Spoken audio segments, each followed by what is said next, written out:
Crime, Wine, and Chaos contains adult language and graphic content. Listener discretion is advised. You can jump into the fire, but you'll never be free. I'm Amber. No, no, no. I'm Naomi. And this is Crime, Wine, and Chaos.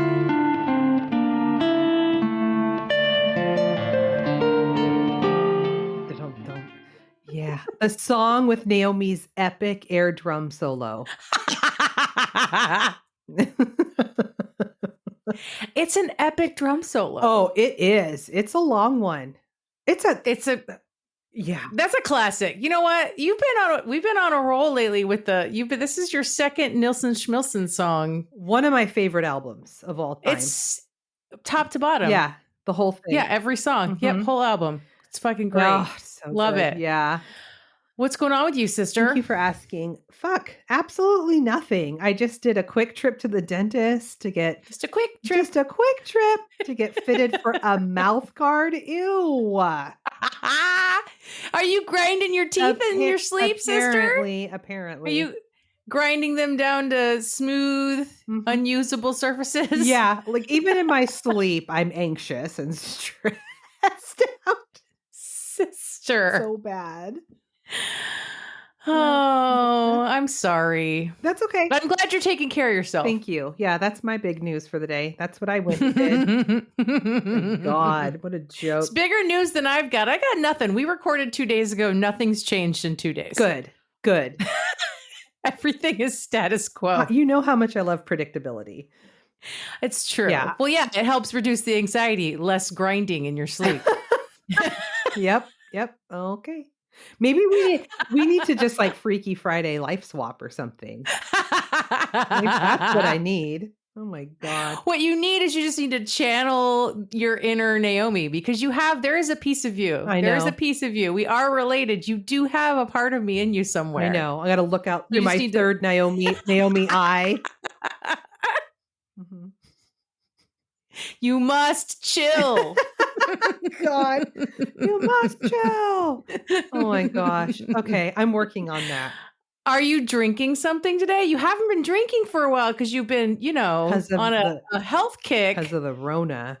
Well, and the Rona, it was health and then, like healthiness, just like taking better care of your body. Then it was Rona. Yeah, I'm still taking better care of my body. That wasn't just a fashionable thing to do for the week. I'm still on that kick. I am drinking CMS from Hedges Family Wine.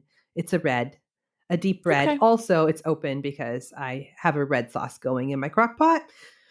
There it is. Yeah. Okay. Yeah. I mean, it is crock pot season now. Little for the sketty, little for me. Yep. Yeah. Amber and her partner were over the other day to help swap out the top on the Jeep because it is also hard top season. Mm-hmm. So we had stroganoff. I made stroganoff, and that was in the crock pot. Was so fucking good. For sure. I hadn't made that in a while. I know. It was really good. Thank you for that. Lots of soups and crock pots dishes. Looking forward to it. Even with the sun out there, it's the air has got a little nip in it now. Yep. Here it comes. Yeah. Do we have any shout outs, good of the order, anything like that? No, we got nothing. You guys. I mean, it's been 2 days. In their world, it's been a week. In our world, it's been 2 days. It's in their world, it's been a week. And in our world, it's been 2 days. And it's the beginning of October. Yeah. It's the end of October for them. Yeah. Yeah. Oh, I touched the mic. God damn it. Well, do you have a crime for me? I do have a crime for you. And because this is the official last episode of spooky season, okay, I'm going to tell you about Ronald O'Brien. Okay. Ronald Clark O'Brien.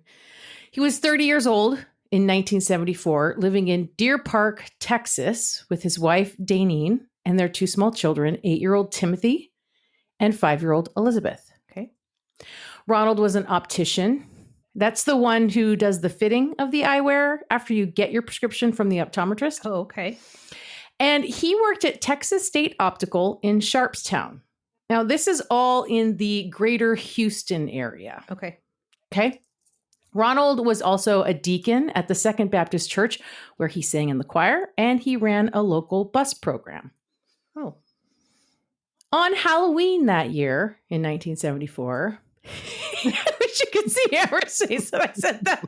Her eyes just got huge. Like, oh, here we go. There it goes. Shit's going to go bad for Ronald. Ronald took Timothy and Elizabeth to another neighborhood to go trick-or-treating. They went to Pasadena, which is actually like probably, by looking at the map, like a 5-minute drive from their neighborhood. By looking at the map, what I could glean was that the blocks in the neighborhood where they lived in Deer Park were big. And so maybe the houses were like more spread out, because the neighborhood that they went to looked much more compact, maybe a little more upscale. More bang for your buck there. Right. Yeah. You know how you do. Sometimes you go to a different neighborhood to go trick-or-treating. About volume. That's right. Yeah. That's right. So his next door neighbor also came along and brought his 2 kids. So these 2 dads, they're 4 kids, right? They go trick-or-treating in this, like I said, what I assume is probably a nicer neighborhood or something. Because it's like a 5-minute drive probably from their neighborhood. So they're trick-or-treating for a little bit when they get to a house where no one comes to the door when they ring the bell. And they waited a second. Maybe they ring again. There's no answer. And so the 4 kids, they're done waiting. And they just run ahead to the next house.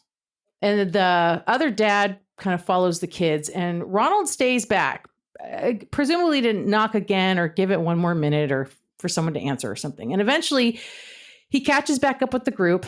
And he's smiling at the kids and telling them they should have waited because someone finally answered the door and gave him some candy for them. And he holds up 5 big pixie sticks. Mm-hmm. It was raining that night. So the group only hit up like 2 streets in that neighborhood before they decided to call it a night because they were just getting wet. So when they returned home, Ronald gave each of the 4 kids 1 pixie sticks. And he also saw a boy out trick-or-treating like by their house or whatever that he recognized from church, and he gave him the 5th one. Okay. Before bed, Timothy asked if he could have some of his candy, and he chose to eat the pixie stick. He was having a little bit of trouble getting the powder out of the paper straw, so Ronald helped him loosen the powder. And after taking a taste, Timothy complained that it tasted kind of bitter, so Ronald gave him some Kool-Aid to wash the bitterness out of his mouth. Okay. Timothy immediately began to complain about a stomach ache. And then he ran to the bathroom and started vomiting and convulsing. Oh my God. Ronald ran to the bathroom to give Timothy aid. And while Timothy was vomiting, he just went limp in Ronald's arms. Oh. So I'm not sure if an ambulance was called or if Ronald and Daneen drove Timothy to the hospital themselves. This is 1974. I'm not really sure what the ambulance situation is at this point. They're a relatively new thing. Oh, I know. In society, just like 911, right? I know. No. And so either way, Timothy died before he reached the hospital. Oh, little baby. I know. So once the news hit the Houston area that a child had died, presumably from poisoned candy obtained while trick-or-treating, panic hit all the parents in town. Mm-hmm. A bunch of parents in Deer Park and around that area turned in what they deemed suspicious candy to their local police departments. The police had put out a statement that if anyone had any suspicious candy or if anything looked strange, to bring it to them. And they wound up with like a whole room full of candy. Holy shit. And then people didn't go trick-or-treating around that whole like Houston area for like years after this. Yeah. So obviously this was a very suspicious death. And when Timothy's body was brought into the morgue, the medical examiner recalled the scent of almonds coming from the boy's mouth, often a telltale sign of cyanide poisoning. Yep. And it's that weird thing, sort of like it's a gene, if you can smell it or not, sort of like if cilantro tastes like soap. Was that true? I didn't know that. Yeah. Like it's undetected by a large majority of the people. But if you smell almonds, then you have like the gene that detects that. Okay, if you have that gene, then you should be a medical examiner. I know. Michael jokes with me all the time when I'm like, hey, will you taste this? He's like, does it taste like almonds? Not today, honey. Not today. We're good. Yeah. So an autopsy was performed, and that's when investigators found out that Timothy had died from a fatal dose of potassium cyanide. Mm-hmm. Police were initially able to recover 4 of the 5 pixie sticks that Ronald had handed out to the kids. None of the other kids had tried to eat theirs yet. Thank God. The parents of the fifth child, I assume the boy from church, were basically hysterical when they went looking for it and couldn't find it. They rushed upstairs to find their son fast asleep with the pixie sticks in his hand. But he hadn't eaten any of it because he couldn't open the staple at the top that had sealed it shut. Oh my God. Thank God. Tests run on the poison candy revealed all 5 had been opened, empty of a portion of the candy powder, refilled with cyanide powder, and resealed with a staple. So this is like those heavy-duty plastic ones? Maybe? Because they were described as big pixie sticks. Yeah. According to a pathologist who tested the pixie sticks, the candy consumed by Timothy contained enough cyanide to kill 2 adults, while the other 4 candies contained enough to kill 3 to 4 adults. Oh my God. Of course, the police are investigating because who the fuck is handing out poison to children? And initially, Ronald can't remember exactly which house he got them from. And police were like, that's a bit sus since you guys only hit up like 2 streets that night. Right. And investigating the neighborhood, none of the houses were giving out pixie sticks that night. Then police take Ronald out to the neighborhood and they walk with him 3 times. And he finally takes them to a house and tells them, this is the one. This is the house that didn't answer, that eventually came to the door and gave me pixie sticks. He said the owner of the home didn't turn on the lights and just cracked the door open to give him 5 pixie sticks. Ronald claimed the only thing he saw of this guy was his arm, which he described as hairy. Okay. This is sounding like a cartoon. Like, I imagine that they go up at like Edward Scissorhands when she's doing Avon and she walks up to that house and it's just like, right. Yeah. Yeah. No, that's not real life, Ronald. The guy who lived at this house that Ronald claims is where this happened was named Courtney Melvin. He was an air traffic controller at one of the international airports in Houston. And he didn't even get home from work until 11 p.m. on Halloween night. Dude had over 200 people who could corroborate this fact. Yeah. God. So police ruled him out. Mm-hmm. And then police went digging further into Ronald because he was looking real suspicious at this point. Mm-hmm. And that's when they found out that Ronald wasn't exactly the upstanding citizen he portrayed himself to be. You don't say. Right. Mm-hmm. Ronald had a history of not being able to keep a job. In fact, he had 21 jobs in 10 years. For fitting glasses on people? Like, Apparently. What's the problem? Well, his current employer, Texas State Optical, suspected he'd been stealing from them and they were about to fire him. Oh. And he was probably stealing because he was in debt. Big time. More than $100,000 in debt. Fuck. In 1974. In 2024, that's like over $638,000. Oh, that makes me sick to my stomach to think of having that. That kind of debt. Mm-hmm. His car was about to be repossessed and he defaulted on several bank loans and his house was in foreclosure. Police also discovered that Ronald had taken out life insurance policies on both his kids that year. No. In January of 1974, he had taken out $10,000 life insurance policies on each of them. That's worth over $63,000 today. 1 month before Timothy's death, Ronald took out another policy for each kid for $20,000 apiece. That's more than $250,000 right there. This was at the objection of his life insurance agency. Mm-hmm. And then just days before Timothy's death, Ronald took out yet another $20,000 policy on each kid. Okay, this guy is a fucking piece of shit, but also that's collectively $50,000 and he's 20, 40, it's actually 60. And he's like, that's not even gonna hardly help with what he's got going on. Didn't you say? Well, the various policies totaled approximately $60,000, which in 2024 would equal over $380,000. Okay. So it would have helped. It would have helped, but I mean, it was more than half of what his debt was. This guy fucking sucks. Daneen maintained that she did not know about the insurance policies. Police also learned that on the morning after Timothy died, Ronald called his insurance company to find out about collecting on the policies he'd taken out on his son. Yeah, because that's your first thought when your child dies. First call. Yeah. Mm-hmm. Police learned that Ronald had visited a chemical supply store in Houston to buy cyanide shortly before Halloween, but he left without purchasing anything after learning the smallest amount available to purchase was 5 pounds. And he needed more than that? No, he needed way less than that. I see. A minimum order of I see. Yeah, you're not hiding that like in the garage, Right? Uh-huh.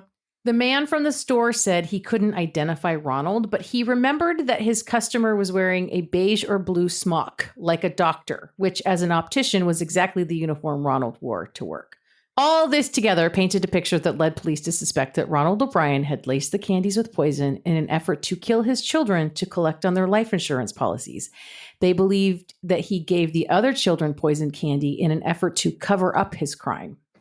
God. Police repeatedly questioned Ronald, but he maintained his innocence. Police could never figure out where Ronald got the cyanide, but they did arrest him anyway on November 5th. It took them all of 5 days to put this together. Ronald O'Brien was indicted on 1 count of capital murder and 4 counts of attempted murder and entered a plea of not guilty on all 5 accounts. Mm-hmm. During the trial, a chemist who knew Ronald testified that the year prior, in the summer of 1973, Ronald had contacted him about, asking about cyanide and how much would be fatal. A chemical supply salesman also testified that Ronald had asked him how to purchase cyanide. Friends and coworkers testified that in the months prior to Timothy's murder, Ronald showed an unusual interest in cyanide and talked about how much it would take to kill a person. Ronald is not even being fucking chill at all. No. Ronald was taking classes at the community college, and in class, he asked his professor questions like, what is more lethal, cyanide or another type of poison? This guy is so fucking dumb. So dumb. Ronald's sister-in-law and brother-in-law testified that on the day of Timothy's funeral, Ronald was talking about using the money from Timothy's insurance policy to take a long vacation and buy some shit. It's like he wasn't even going to use it to pay off this $100,000 fucking debt? What are we doing? Daneen absolutely rejected the claim that Timothy chose the pixie sticks. She said that Ronald forced him to choose the pixie sticks. How can you do that to your child? Ronald continued to claim innocence. His defense mainly drew upon the decades-old urban legend concerning a mad poisoner who hands out Halloween candy laced with poison or needles or candy apples with razor blades inside them. These stories have persisted despite the fact that there are no documented instances of strangers poisoning Halloween candy. These rumors, legends, and fears can be traced back to the Industrial Revolution when food production moved out of the home or the local town where it was made in familiar ways by known and trusted people to strangers using unknown ingredients and unfamiliar machines and processes. Mm-hmm. Some doctors publicly claimed that they were treating children poisoned by candy every day.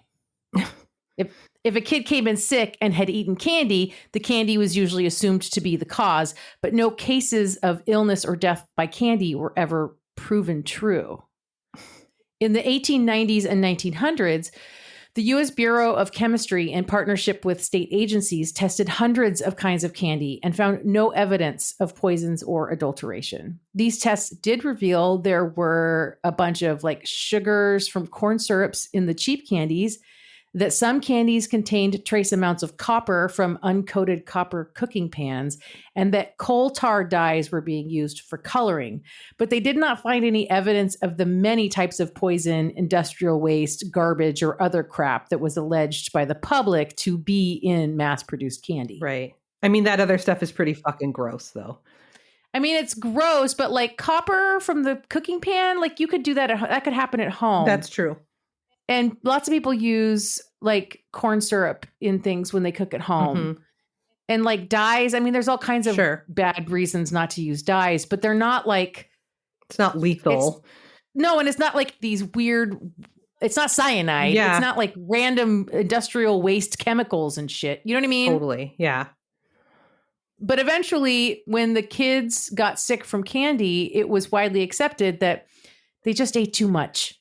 Yeah. Or they may actually have food poisoning from something else that they ate. Mm-hmm. The prevalence of these myths and fears of poisoned candy in the 60s and the 70s was likely more a reflection of the major social shifts of the times, where there were greater racial integration and more women going out into the workforce instead of staying home and taking care of the kids. Questions arose around who could be trusted in these newly integrated neighborhoods filled with unidentifiable neighbors. Oh, God.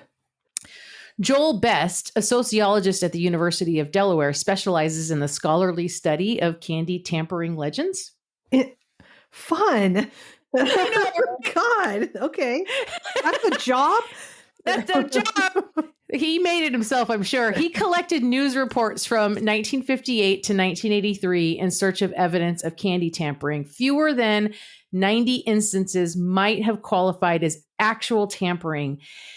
In none of the cases does he attribute the events to random attempts to harm children during Halloween. He found 5 child deaths that were initially thought by local authorities to be caused by homicidal strangers, but none of those turned out to be the case.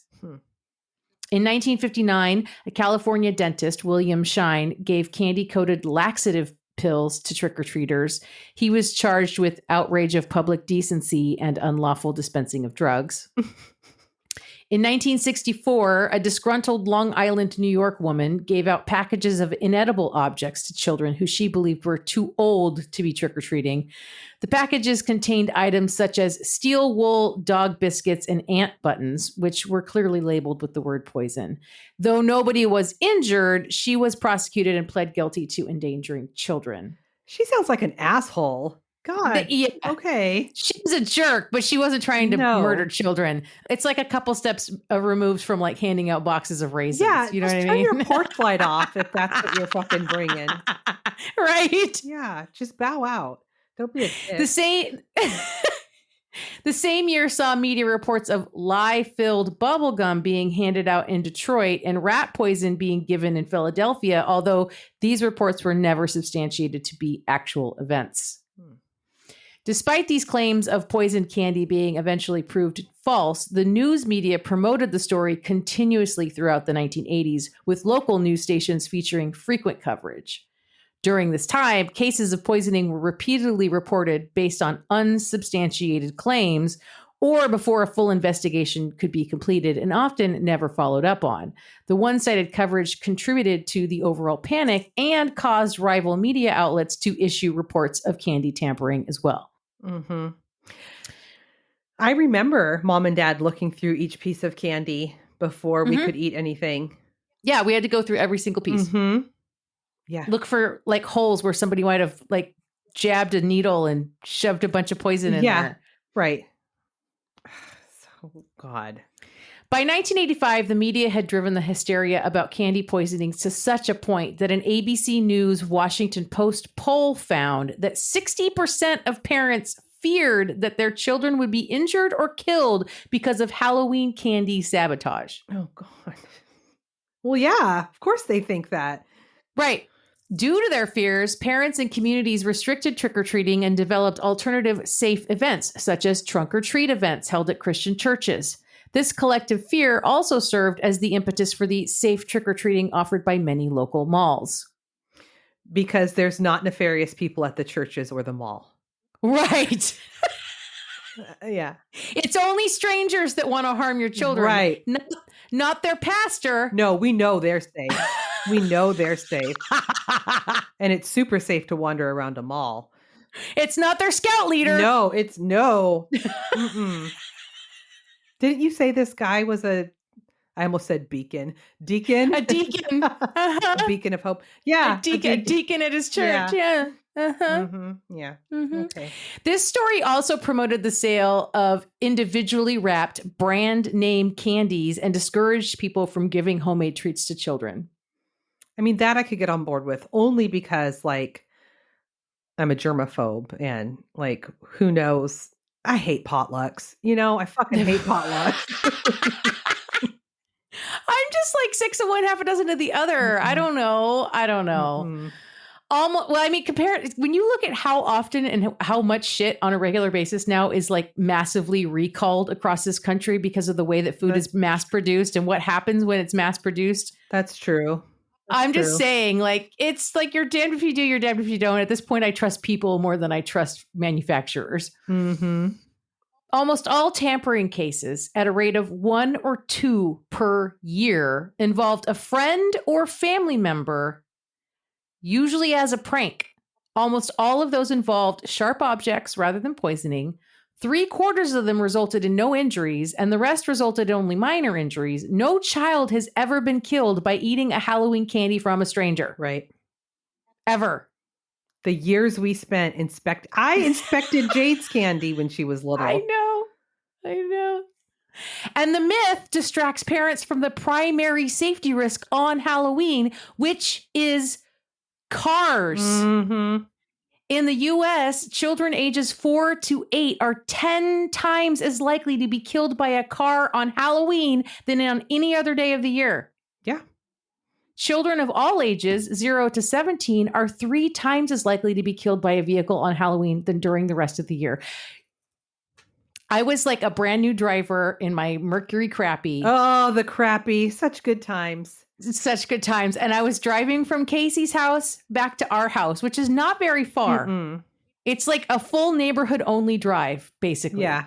Just winding through neighborhoods. It's like 7 minutes, maybe, of driving on Halloween night. And I wasn't thinking. And I started driving. And that was it's like in the top 5, like most white knuckled drives I've ever done. Because every time I turned a corner, there were like littles running all over the street trick-or-treating. And I was so afraid I was going to hit a child who just darted out in front of my car. And I made a vow then and there. I was like 18. I will never drive anywhere on Halloween night. Mm-hmm. I won't do it. Yeah. No. It's so scary. Yep. Not worth it. Not worth it. Mm-mm. I'm not going to be the one. You know what I'm saying? Oh, yeah. Anyway, I took us on a little journey because I felt like this was exactly the right story for us to have this conversation. Absolutely. So on June 3rd, 1975, almost a year later, or 8 months later, whatever, right? A jury took 46 minutes to find Ronald O'Brien guilty of capital murder and 4 counts of attempted murder. The jury took all of 71 minutes to sentence him to death by electrocution. Ooh. Shortly after he was convicted, Daneen filed for divorce. She later remarried, and her new husband adopted her daughter, Elizabeth. Oh, that's good. The case and the trial garnered national attention, and the press dubbed Ronald O'Brien, I'm really sorry. No. I'm really sorry. The Candyman. Nope. That's once. You can't say it more. You can't. I won't. Others called him, and I'm going to call this story, the man who killed Halloween. There it is. Yeah, he really fucking did. Mm-hmm. Mm-hmm. What an awful thing to do to your child. So Ronald O'Brien sat on death row for almost 9 years. He had 3 dates set and then suspended while he appealed his case. According to a chaplain that worked for the Texas Department of Criminal Justice, Ronald was shunned and despised by his fellow death row inmates for killing a child and was absolutely friendless. Mm-hmm. They even went so far as to petition to be allowed to hold an organized demonstration on Ronald's execution date to express their hatred of him. Wow. Yeah. When his 4th and final execution date was set and his final appeal was denied on March 31st, 1984, shortly after midnight, Ronald Clark O'Brien was executed by lethal injection. During the execution, a crowd of 300 demonstrators, give or take, gathered outside the prison and cheered, while some yelled trick or treat, and others showered anti-death penalty demonstrators with candy. I don't like that.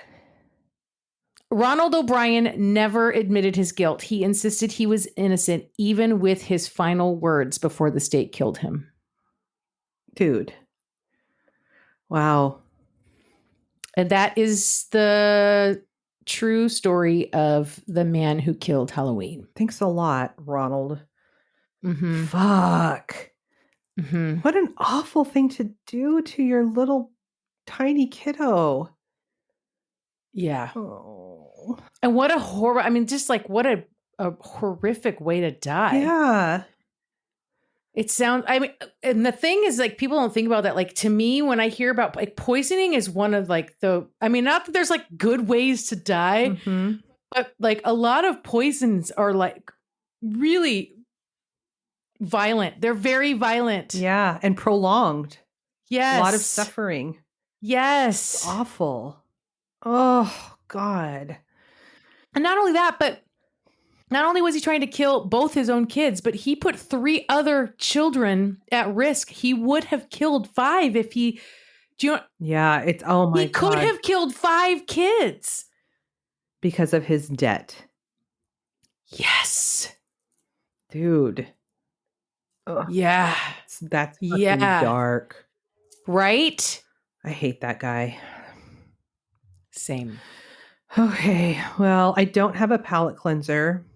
Oh, great. Because it's spooky season. Uh-huh. I'm going to tell you about, are you ready for this? Are y'all ready for this? You know I'm always ready. Uh-huh. The Mimic House on Clifton Boulevard. Oh, no. First off, it's also got my last name. I don't like that. Okay, first of all. Second of all, mimics are so fucking creepy. Yeah. Okay, so let's first talk about doppelgangers. Which I almost went into doppelgangers too, because this is I actually did like a deep dive on Wiki and shit about doppelgangers. Okay. I almost had doppelgangers on the list for this month. I did a shallow dive, so maybe you can enlighten me on some stuff. Well, I mean, I don't know. Sorry. We're always like this, sister. We're always like this, you know? I told you about right after we had that conversation, Jade came out of her room one day and she was like, "Yeah, Mom." And I'm like, she's like, "Didn't you just yell my name?" And I'm like, yes. No. I forgot. But now that you reminded me, I'm totally remembering. That was not that long ago, too. No. Hate it. Ugh. Okay, so doppelganger is a German word. When translated to English, it's double goer. Okay. It masquerades as a living person. They are said to be a harbinger of misfortune. Yes. Sort of like an evil twin who is indistinguishable from yourself. The appearance of one could mean that some type of doom is about to occur in your life. If you see your own doppelganger, it means you have been marked for death. Yeah, and it was like a writer, like a German writer kind of invented the word in some book that he wrote, but it became like a lore. Yes. Edgar Allan Poe even wrote about a doppelganger who drove his twin into madness. Yeah. I mean, in a lot of ways, I understand, like, just from a psychological and like literature standpoint, like the metaphor around a doppelganger, right? It's like good Naomi, bad Naomi. It's like the angel devil. It's like our dark side. It's like our shadow self, right? Like personified or whatever. It's like that Dr. Jekyll, Mr. Hyde kind of thing, right? But then people actually see and hear them, and they need to stay put. All right, so now I'm going to introduce you to some folks, okay? So Becca and her husband Jared and former roommate Brandon and Becca's friend Z, who was also a former roommate. Okay, Becca, Jared, Brandon, Z. Got it. So when Becca was 13 years old, she started to get really sick. She would feel lightheaded and faint all the time, and it didn't matter how much she ate or drank, it wouldn't go away. So she was initially diagnosed with POTS, which stands for postural orthostatic tachycardia syndrome, which is a blood circulation disorder that causes an abnormally large increase in heart rate when standing up from a lying position. Right. It's like you get the like lightheadedness when like you get the head rush from standing up too quick, but like all the time. Oh, that would drive me nuts. And it's like really, I know. So it's a condition where the volume of blood returning to the heart is reduced after standing up. So it's Yeah. Ugh. So she said when she would stand up, her heart rate would go through the roof and her blood pressure would plummet, which would cause her to faint. Right.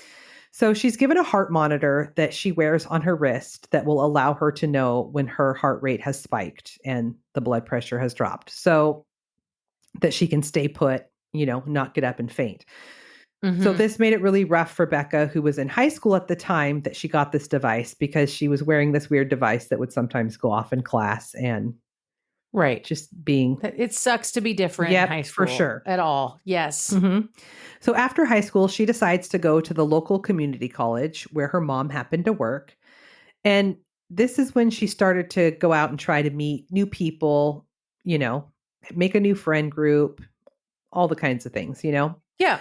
So this is where she meets this friend group that I mentioned earlier. She starts dating Jared, who she later marries, and she gets super close with these friends. And pretty soon they all start talking about renting a house and moving in together. So they're all super excited when they find an old historic house in Cleveland built in the early 1900s on Clifton Boulevard. On Clifton Boulevard. Mm-hmm. The house was huge and beautiful, and it looked like it hadn't been lived in for a very long time. So they decide that the inside could use a fresh coat of paint, and they wanted to sort of make it their own and freshen up the place. So one night, Becca is at the house alone, setting up her bedroom, and she's painting, and she hears her roommate Z call her name. So she responds, she's like, "Hey Z, I'm up here." And then Z says, "Becca, I'm down here." I have chills. I'm scaring myself.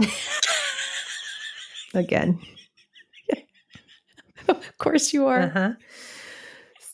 So Becca goes downstairs and she's like, "Hey, where are you at?" And Z isn't there. Mm-hmm. Yeah. Mm-hmm. After all the painting is done and all the roommates are moved in and settled, Becca starts to hear each of her roommates calling out to her on a daily basis, and it always sounded like it was coming from the basement. Oh. And this thing is mimicking each individual voice. Like, oh, I hate it so much. Coming from the basement? Yeah. No. Mm-hmm. And, oh God. The voices sounded exactly like each of her roommates, and it will say, "Becca, come down here." No. Yeah. Do not ever go wherever the voice is calling you. Mm-hmm. And while this is going on, her heart monitor is constantly going off. Of course it is. Poor God. gal. So Becca doesn't tell her roommates what's happening because she's got this new friend group that's kind of new, and she doesn't want to seem like the weirdo. Right. So she's just like,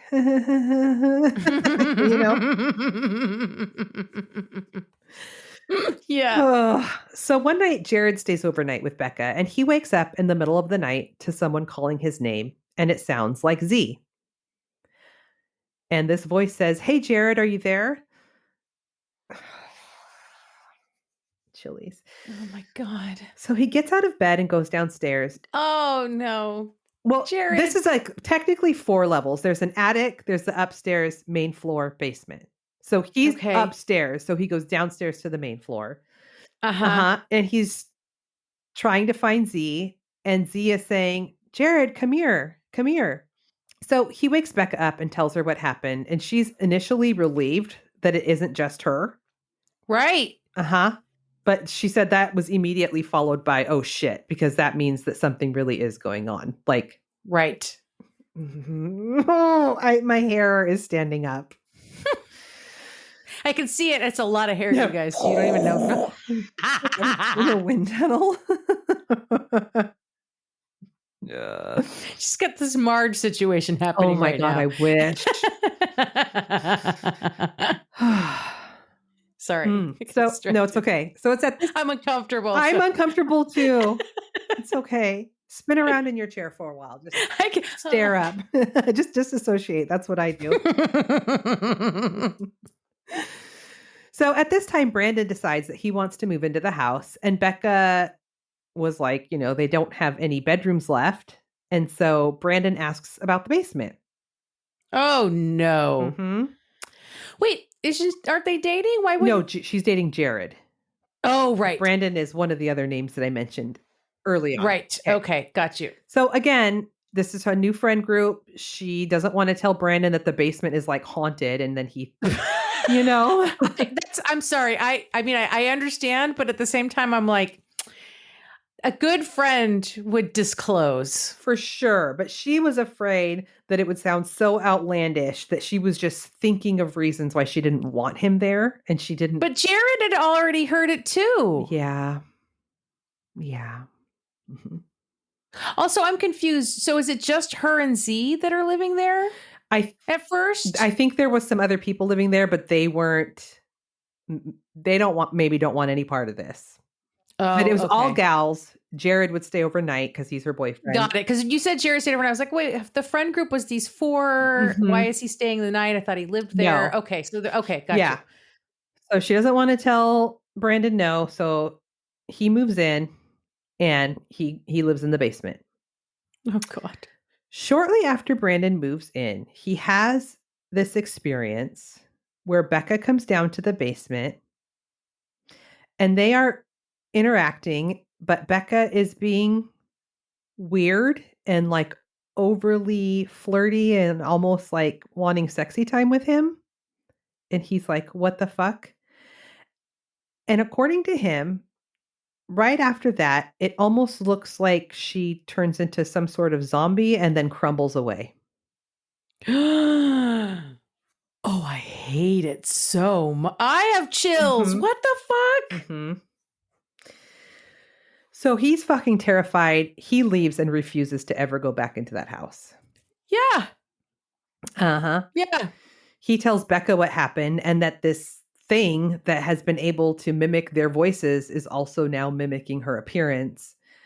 So it was around this time that the roommates named whatever this thing was the mimic. I don't like that. Now it has a name, but we're still living there? Well, they're broke college kids. Fair enough. Fair enough. So one night, Becca and Jared are laying in bed. And when she painted over this, what looked like a very large water spot on her ceiling. But she's laying in bed and looks up and that spot has reappeared. So Becca's room is upstairs. Above her is the attic. So Becca and Jared go up to the attic to see if something has spilled up there or there's some kind of there's leak. A leak in the roof. Yeah. They take a black light up with them. And inside the attic, they find what appears to be blood spatter everywhere. Oh, no. And Becca says that the spot that is pooling down into her ceiling looks like maybe the place where the person was laying and possibly died. Oh, no. So the next day, Becca gets in contact with their landlord to try to find out who lived there before them. And the landlord said that it was a young man that lived there before, and he had trigger warning for suicide. He had shot himself in the head in the attic. He was also there for several days before anyone found him. Oh. But maybe the mimic made him do that's it. Literally my next sentence. Oh, no. Becca doesn't think that that's who is tormenting them. She's worried that this poor guy was being tormented by the mimic, which led him to lose his mind. Yeah. And living in the house alone. Alone? Like, who's it mimicking? And who do you have to bounce this? Lean on? Yeah, are you hearing this? Is this happening? Am I going crazy? Yeah. Right? So the following night, Becca has just gotten out of the shower and she steps out into the hall in a towel and she sees what she describes as a demon who was sort of like growling and foaming at the mouth in the hall. What? Yeah. So she's like, fuck no. It's after this experience that she never goes back into the house. In fact, all of the roommates moved out and never went back to the house. There have been several renters over the years. There's even a TikTok page to the Mimic house. Really? Yes. they all have similar stories of hearing their name being called in a voice of someone that they knew. I hate it. I hate it. Someone needs to get in there and clean that house out. Yeah. Something is there that should not be there if people are going to live there. I don't like the mimicking at all. I hate it. I hate it too, sister. I've scared myself. I know. Mm-hmm. There's like a whole bunch of, like sometimes I scroll on TikTok on the podcast account instead of my personal account because I followed like a lot of true crime and stuff for there, but I also follow a bunch of spooky stuff. Mm-hmm. So I see a lot of like stuff posted on TikTok of like people literally in real time experiencing mimic stuff. No. And the general consensus Mm-hmm. is that if something is calling your name and it sounds like you or someone you know, you do not follow the sound of that voice. You do not go to where the voice is. What you basically are supposed to ignore a mimic. Mm-mm. But oftentimes, like you don't, like with her painting and she thinks Zia's in the house, or like Jade going, yeah, mom, like, I know. I do know. That's how they get you. I know. Oh my God. Have you ever heard of, I wonder if this is in the same vein. I don't know. Do you ever listen to Stuff You Should Know? I've never listened to it. Oh, they're so funny. Well, there's this phenomenon that I've experienced called exploding head syndrome. I'm sorry? Okay. It's very hard to describe. They did it very well, but it usually happens when you're in that half awake, half asleep thing. And it sounds like a scream, but it's only in your head. And it sounds like someone is screaming really loud, but they're far away. And it's called exploding head syndrome. That's a weird term because that doesn't really describe the symptoms that you're describing at all to me. Yeah. Anyway. I feel like what a lot of people call demons aren't actually demons, because to me that's a really like very Christian Bible centric notion. Mm-hmm. I think that they're elementals, mm-hmm.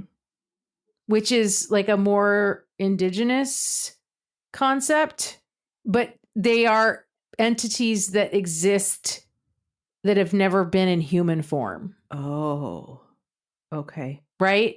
And then they can come in a plethora of personality types, just like anything else. Right. And I kind of think of the Fae as elementals. Right. Mm-hmm. Like, and you know how in like, even in like Fae lore, there's like, a lot of them, it's like, stay away from the Fae because they will fuck you. But they also just have like a range of personality types. And some of them are not nice. Right. That's what I think stuff like that is. I always think of the little fairies that bite in Labyrinth. Yeah, exactly. Mm-hmm. Yeah. Yeah. Oh. They're not all nice. And most of them, whether they're nice or not, like most of them don't like people. Right. Oh, I hate it. I hate it too, sister. Oh, God. I feel like I had you got about partway through that story around the time that Brandon moved into the basement, and it sounded vaguely familiar to me. I feel like I might have actually heard this somewhere like a long time ago, because it sounded like something, one of those ghost shows I think that I've watched. Yeah. Where I think, I might have seen that one before. Yeah. And they're like, obviously it's like being filmed in now time, and they're kind of sitting around and talking about, and they all just look traumatized. Totally. Because that's just traumatizing. Like, I'm still freaked out about what I experienced when we moved into the house in Linwood. Yeah. Oh, yeah. That house was spooky. I'll never forget it. I was 8 months pregnant. I was there by myself. It was like, late August, early September. So it was this beautiful, sunny. It was still like warm out. The sun was still out. It wasn't even nighttime yet. But I was like down in the basement level painting the office. Mm-hmm. And I knew I was home alone because Sebastian's dad had left hours before. And I heard the distinctive sound. I was so it was jarring. I heard what sounded like somebody running, like stomping, running from the center of the kitchen through the dining room, down the hall, and into the bedroom that was like right above where I was painting. Like basically a full diagonal across the entire length of the house. Mm-mm. And it freaked me the fuck out. And I instinctively, the first person I called was Dad for some reason. That tracks. And he totally did that thing to me where he like brushed the whole thing off and told me it was just a squirrel on the roof. Oh. Like I hadn't grown up in a split level in the Pacific Northwest and heard what it sounds like when a squirrel runs across the roof. I don't have a 200-pound squirrel on my roof. God. And then I called Sebastian's dad, and like we had been doing this kind of like taking shifts thing because I was working at the time. And so we had like a little over a month to like paint and clean and prep before we moved. Right. And so I would go to work every day. And like while I was at work, he would be at the house doing shit. And a lot of times I would get there, I would drive straight from work and change into work clothes like at the house, like after work. And that he would be wrapping up and be like heading home. And we were kind of like past each other. And so I called him up and told him what happened. And he was like, oh, yeah. Yeah. Oh, he pulled a Becca on you. I didn't want to tell you. Well, I didn't tell you, but I've had a few things happen while I was there by myself that I didn't really want to talk about. But yeah, there's something going on there in the house that we just bought. That's like, holy terrible. shit. When you haven't even moved in yet and you're already Haven't scared. even moved in yet. Right? That's awful. Anyway, Stigmatized there home. was stigmatized home. Yeah, I had a bunch of weird little experiences in that house. Really? I remember babysitting Sebastian one night at that house, and I did not like it. Okay, but remember your house in Juanita? Yeah, that was spooky AF. Yeah. Yeah. There was always something lurking in the hallway of that house. Yep. You could feel it. You could feel it when you had the furniture arranged in that one at one point where the couch, the back of the couch faced the hallway. And you would like, I remember sitting on the couch and feeling like something was staring right into the back of my head every time I sat on that couch. I'm sorry. Yeah, that house was just kept making me want to like look over my shoulder, like you know, like is somebody there? And there was no one there. Nope. Yeah, that house was spooky. Something was there. Well, sister, thanks. I hate it. Thanks. I hate it too. Happy Halloween, Chaos Kids. Ooh, give us a rating on the Apple Podcast if you got it. That'd be awesome. We love it. That'd be awesome. Join the Chaos Kids Club over on the Patreon. $5 a month gets you a bonus episode every month, and new episodes drop a day early every week for you guys. Send us some mail if you want. crimewineandchaos@gmail.com. Amber will read the love letters. I will read the hate mail. We also have a website, crimewineandchaos.com. We got our bios on there. We got episode all pics and everything. All the need. things. Yep. All the things are there. Hey, the candy is fine. Watch out for the cars. You know? Watch out for middle-aged white guys that have a debt. Seriously. Or just middle-aged white guys in general because... Yep. Anyway, oh my God, sister, I love you so much. That was fucking chaotic. Goodbye. Bye.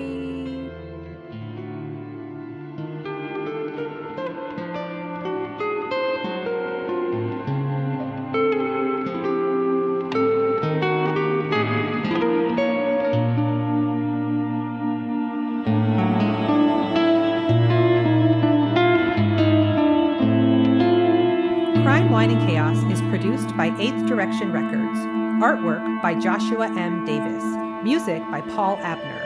If you would like to support the show, you can visit our Patreon page at crimewineandchaos.com/Patreon. Cheers. But from what I could tell about the way that... Sorry, there was a bug.